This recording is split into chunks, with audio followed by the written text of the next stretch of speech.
ФИФА ја објави најновата ранг листа на која фудбалската репрезентација на Македонија го задржа 80-то место. Покрај Македонија и противниците во следниот квалификацијски циклус за пласман на Европското првенство во Франција ги задржа позициите од минатиот месец. Шпанија е прва, Украина на 17-то, Словачка на 46-то место, Белорусија на 83-то и Луксембург на 112-то место. Македонската репрезентација во наредниот период ја очекуваат две пријателски средби со Камерун и Катар. Камерунците се 50 на ФИФА листата, додека Катар се наоѓа на 95-то место. Меѓу топ 10 селекциите на листата на ФИФА се наоѓаат Шпанија, Германија, Португалија, Бразил, Колумбија, Уругвај, Аргентина, Швајцарија, Италија и нашиот јужен сосед.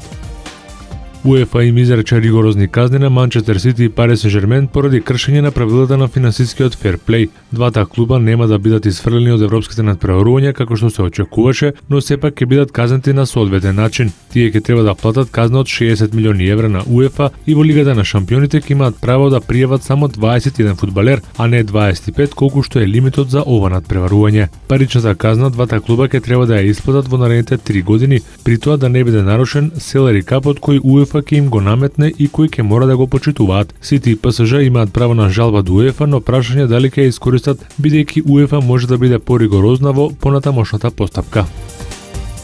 На АТП на ВТА тенискиот мастерс од серијата 1000 што се игра во Мадрид, познати се четвртфиналните двојки во обете конкуренции. Најголемото изненадување вчера беше елиминацијата на Енди Мареј, кој доживеа непријатен пораз од колумбиецот Сантиаго Хиралдо со максимални 2-0 по сетови 6-2 и 6-3. Хиралдо прослави триумф над фаворизираниот британец кој тешко се снаоѓа на терените откако ја прекина соработката со неговиот тренер Ива Лендл. Рафа Надал немаше никакви проблеми во дуелот со Јарко Ниемирен, соодувајќи го финецот со 6-1 и 6-4. Шпанскиот тенисер е единствениот фаворит кој остана во Мадрид. Претходно Џоковиќ и Федерер го откажаа настапот, а покрај Мари елиминиран во раната фаза од турнирот беше и Станислас Вавринка.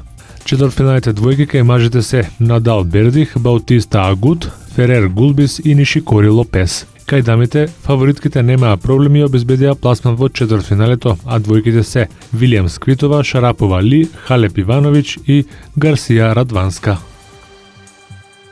Тимовите на Мајами Хит и Сан Антонио Спарс победува и со 2-0 во победи во второто коло од NBA плейофот. Мајами втор пат на свој терен го победи Бруклин Нетс, овој пат со 94-82. Леброн Џејмс заврши со 22 коша, Крис Бош даде 18, додека Двен Вейд постигна 14 поени.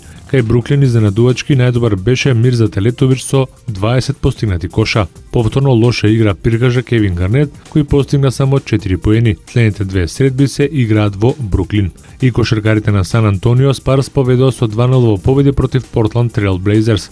Спарс и синоќа славеа со 114-97 пред својата публика. Најефикасен беше Леонард со 20 коша, Паркер и Джинобли дадоа по 16, Белинели 13, Диао 12, додека Данкан и Сплитер по 10 поени. Наредните два меча Портланд ќе ги игра пред своите навивачи. За вечерва предвидени се исто така две средби, по една на истокот и западот. Се играат третите надпреварот пред сметките помеѓу Вашингтон Индијана и LA Clippers Оклахома.